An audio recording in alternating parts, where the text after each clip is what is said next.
आज मुजफ्फरनगर के green park में पाल समाज की एक पंचायत चली है। सभी पार्टियों से जुड़े हुए पाल समाज के नेता और सामाजिक कार्यकर्ता यहाँ मौजूद है। हमारे साथ दीप्ति पाल है, जिला पंचायत की सदस्य रह चुकी हैं और वर्तमान में समाजवादी पार्टी में लगातार सक्रिय हैं।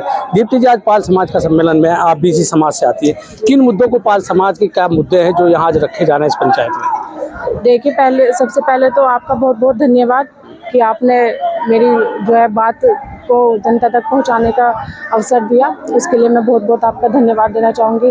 और आज ये जो यहाँ सभा हो रही है, ये हमारे पाल समाज जो है बहुत ही गौरवमयी समाज है हमारा।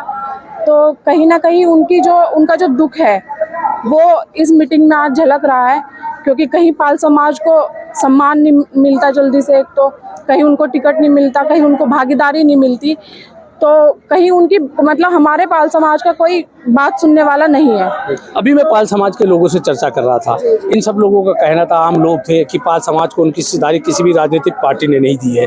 भारतीय जनता पार्टी की लगातार 10 साल से समर्थन कर रहे हैं। चूंकि आप समाजवादी पार्टी की नेता, विपक्ष के नेता, तो आप भाजपा पर आरोप लगाइए, लेकिन क्या समाजवादी पार्टी ने भी पाल समाज को या अति पिछड़े समाज को सम्मान देने का काम किया है? जी जी बिल्कुल।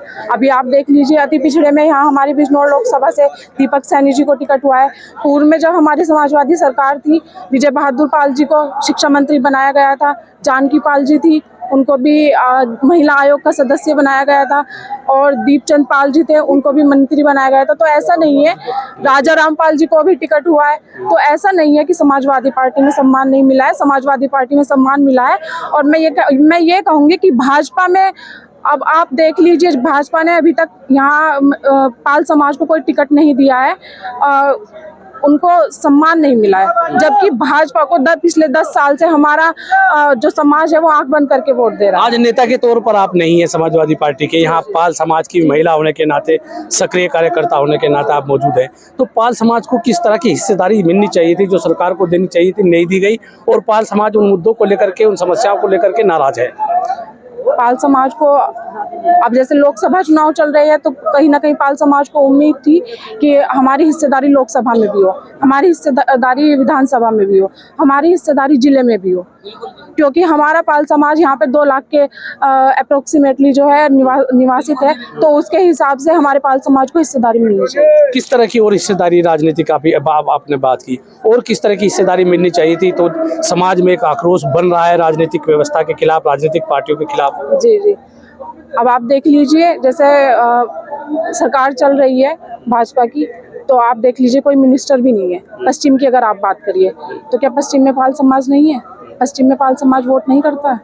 तो पाल समाज को एक कोर वोटर माना जाता है भारतीय जनता पार्टी का। क्या इस बार भाजपा से छिटक रहा है पाल समाज? जी बिल्कुल, इस बार भाजपा से छिटक रहा है समाज। लेकिन अभी आप ये कहने लगे कि किसी का जो है कहीं एक और निर्णय ले लिया, ऐसा भी नहीं है। अभी मंथन चल रहा है, और लेकिन इस बार भाजपा के अगेंस्ट है हमारे समाज। पाल समाज भाजपा को हरा रहा है? बिल्कुल हरा रहा है। तो ये थी दीप्ति पाल, जिन्होंने बताया कि इस समय पाल समाज भारतीय जनता पार्टी के खिलाफ वोट करेगा। भारतीय जनता पार्टी ने उनके समाज के लिए कुछ नहीं किया है, और ना ही पाल समाज को इस पश्चिमी उत्तर प्रदेश में कोई हिस्सेदारी दी गई है। मैं हूँ राशिद अली और आप देख रहे हैं खोजी न्यूज।